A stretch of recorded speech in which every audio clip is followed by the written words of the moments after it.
Hello everyone, আসসালামু আলাইকুম। আজকে আমরা কথা বলবো কোন ভিসা আপনি আপনার ফ্যামিলিকে সৌদি আরবে আসবেন, ভিজিট ভিসা, উমরা visa or family visit visa. এই পুরো বিষয় নিয়ে আজকে আমরা কথা বলবো। আমি মারুফ আহমেদ আছি আপনাদের সাথে, and welcome to the channel.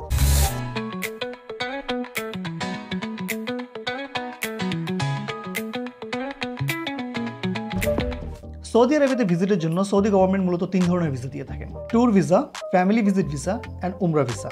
এর মধ্যে সবচেয়ে পপুলার যেটা সেটা হচ্ছে উমরা visa and family visit visa. আমাদের অনেকেরই কোয়েশ্চেন থাকে, ফ্যামিলি ভিসায় আমি কিভাবে আমার ফ্যামিলিকে আনতে পারবো, কিংবা উমরা ভিসা আনবো নাকি ফ্যামিলি ভিসা আনবো নাকি ট্যুরিস্ট ভিসা আনবো। এই পুরো বিষয়টি নিয়ে আজকে কথা বলবো আমরা।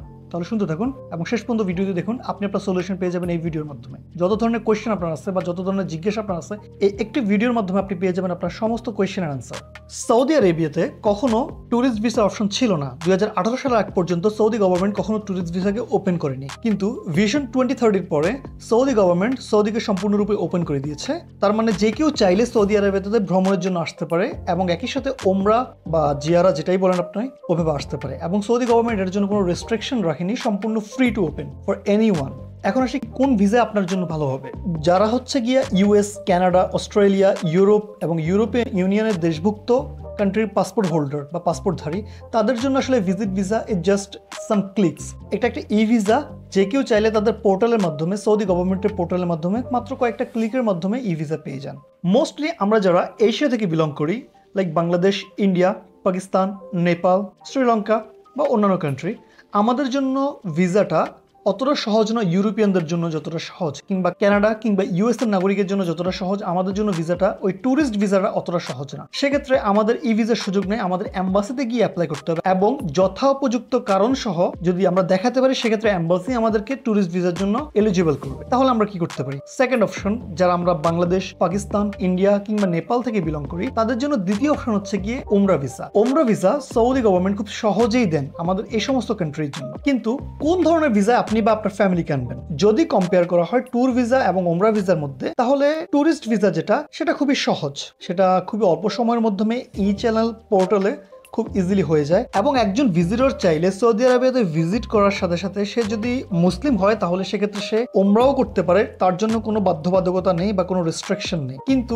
ওমরা ভিসার মাধ্যমে কেউ যদি সৌদি আরবিয়াতে আসে, সেক্ষেত্রে শুধুমাত্র কয়েকটা স্পেসিফিক সিটি সে ভ্রমণ করতে পারবে। সেটা হচ্ছে গিয়ে মক্কা, মদিনা এন্ড জেদ্দা। মূলত এই তিনটা সিটি সে যেতে পারবে। আদারওয়াইজ ওমরা ভিসা নিয়ে সে অন্যান্য সিটিতে ট্রাভেল করা তার জন্য একটু কঠিন হয়ে যায়। এখন আসি ওমরা ভিসার সুবিধা এবং অসুবিধা কি। ট্যুরিস্ট ভিসা খুব সহজে পাওয়া যায় এবং এটার খরচ অনেক কম। কিন্তু ওমরা ভিসার জন্য আসলে কোনো একটা গ্রুপের মাধ্যমে যেতে হয়, নিজের ভিসার জন্য অ্যাপ্লাই করা যায় না। কোনো এজেন্টের মাধ্যমে অ্যাপ্লিকেশন করতে হয় এবং কোনো গ্রুপ থাকলে সবচেয়ে বেশি ভিসা পাওয়ার পসিবিলিটিস বাড়ে। ট্যুরিস্ট ভিসা যতটা সহজ এবং স্বল্প খরচে পাওয়া যায়, ওমরা ভিসা কিন্তু অতটা স্বল্প খরচে পাওয়া যায় না। ওমরা ভিসার খরচ একটু বেশি। তৃতীয় নম্বর ভিসা, সবচেয়ে বেশি কোয়েশ্চেন যে ভিসার ব্যাপারে আসে, সেটা হচ্ছে ফ্যামিলি ভিজিট ভিসা। ইতিপূর্বে সৌদি আরবিয়াতে যারা রেসিডেন্ট পারমিট পেয়ে সৌদিতে বৈধভাবে আছেন, মোস্টলি আমাদের এই সমস্ত কান্ট্রি থেকে, তাদের ইকামা যদি হায়ার ক্লাস ইকামা হয়, যেমন ধরুন ইঞ্জিনিয়ার, ডক্টর, অ্যাকাউন্টেন্ট বা অন্যান্য রিসার্চার, এ ধরনের হায়ার ক্লাস ইকামা হয়, সেক্ষেত্রে সে শুধুমাত্র ফ্যামিলি আনতে পারবে। আদারওয়াইজ অন্য কেউ,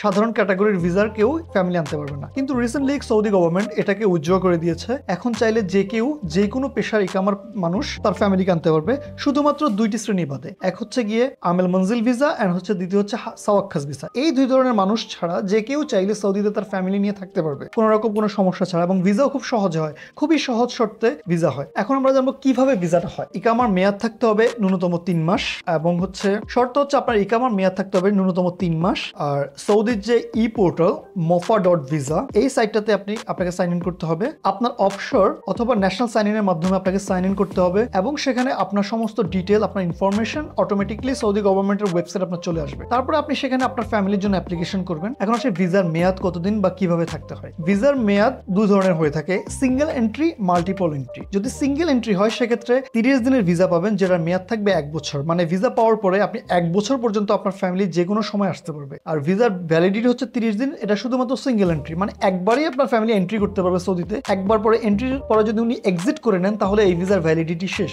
দ্বিতীয় অপশন হচ্ছে মাল্টিপল এন্ট্রি। মাল্টিপল এন্ট্রি মূলত 1 বছরের ভিসা হয়ে থাকে, কিন্তু মাল্টিপল ভিসা সিস্টেম হচ্ছে 1 বছরের ভ্যালিডিটি থাকে এবং প্রত্যেক এন্ট্রিতে সর্বোচ্চ 90 দিন করে ভ্যালিডিটি থাকে। তার মানে হচ্ছে প্রতিবার এন্ট্রির পরে 90 দিন পর্যন্ত আপনার যে ভিসা হোল্ডার তিনি থাকতে পারবেন। প্রতি 90 দিন পরে তাকে তার ভিসা এক্সটেনশন করতে হবে অথবা তাকে দেশের বাইরে যেতে হবে। যদি দেশের বাইরে যায় তাকে সেক্ষেত্রে তার অটোমেটিক্যালি আবার এন্ট্রি করার সময় তার 3 মাসের ভিসা এক্সটেন্ড হয়ে যাবে। আর কেউ যদি বাইরে না গিয়ে এক্সটেন্ড করে সেক্ষেত্রে অফশোরের মাধ্যমে যে কেউ চাইলে প্রতি 3 মাস পরে তার ভিসাকে এক্সটেন্ড করতে পারবে। এক্সটেন্ডের লিমিট হচ্ছে সর্বোচ্চ 4 বার। এখন আসে সিঙ্গেল এন্ট্রিতে। আপনি যদি সিঙ্গেল এন্ট্রি ভিসা নেন তাহলে সেক্ষেত্রে শুধুমাত্র একটি ভিসার ভ্যালিডিটি 1 বছরই থাকে, ঠিক আছে, যে কোনো সময় আপনাকে এন্ট্রি করতে পারেন 1 বছরের মধ্যে।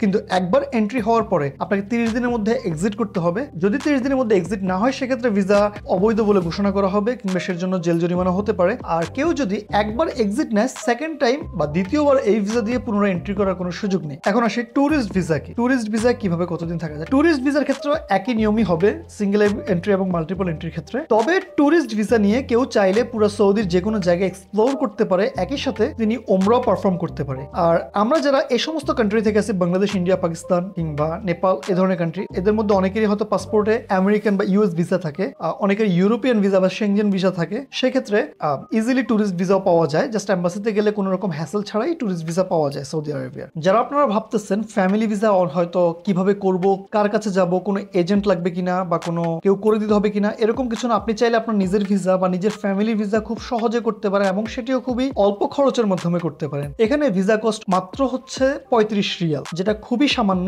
আর হচ্ছে প্রসেসিং খরচ বা অন্যান্য খরচ মিলিয়ে সর্বোচ্চ বাংলাদেশি টাকা, যদি আমি বাংলাদেশি টাকা কনভার্ট করে বলি, সেক্ষেত্রে সর্বোচ্চ 16,000 টাকার মতো। এরপর হচ্ছে আপনার ফ্লাইট টিকিট, এয়ার টিকিট যখন যে দাম ওরকমই। তাহলে খুব একটা ওভারঅল যদি আপনি বাংলাদেশি কারেন্সিতে হিসাব করেন তাহলে 1 লাখ টাকার মধ্যে আপনার সম্পূর্ণ ভিসার প্রসেসটা হয়ে যাবে। আপনি যদি চান কিভাবে শুরু থেকে আপনি আপনার ফ্যামিলি ভিসার জন্য অ্যাপ্লিকেশন করবেন, আপনার অফশোর প্ল্যাটফর্ম থেকে কিংবা মোফা থেকে কিভাবে অ্যাপ্লিকেশন করবেন, তাহলে প্লিজ এই ভিডিওর কমেন্ট বক্সে জানান। আমি এটা নিয়ে পূর্ণাঙ্গ ডিটেল যদি ভিডিও চান তাহলে আমাকে অবশ্যই জানান। আমি চেষ্টা করবো একটা পূর্ণাঙ্গ ডিটেল ভিডিও দিতে। আর সম্পূর্ণ প্রসেসটা বলতে কিভাবে আপনি আপনার ফ্যামিলিকে এখান থেকে ভিসা অ্যাপ্লিকেশন করতে পারেন এবং বাংলাদেশের টোটাল ভিসার প্রসেসিংটা করতে পারেন, একই সাথে কিভাবে আপনি আপনার ফ্লাইট টিকিট নিজেই বুকিং করতে পারেন। আর এর জন্য কোনো রকম কোনো দালাল কিংবা কোনো থার্ড পার্টির দরকার নেই। আপনিই পারেন আপনার ভিসা বা আপনার ফ্যামিলির ভিসাকে নিজের ভিসা নিজে করুন। যদি ভিডিওটি ভালো লেগে থাকে please hit the like button, share করুন আপনার ফ্রেন্ডসদের সাথে এবং কমেন্ট করে জানান যদি আপনি এই বিষয় নিয়ে পুরো ডিটেল একটি ভিডিও চান। ভালো থাকবেন, সুস্থ থাকবেন। আল্লাহ হাফেজ, আসসালামু আলাইকুম।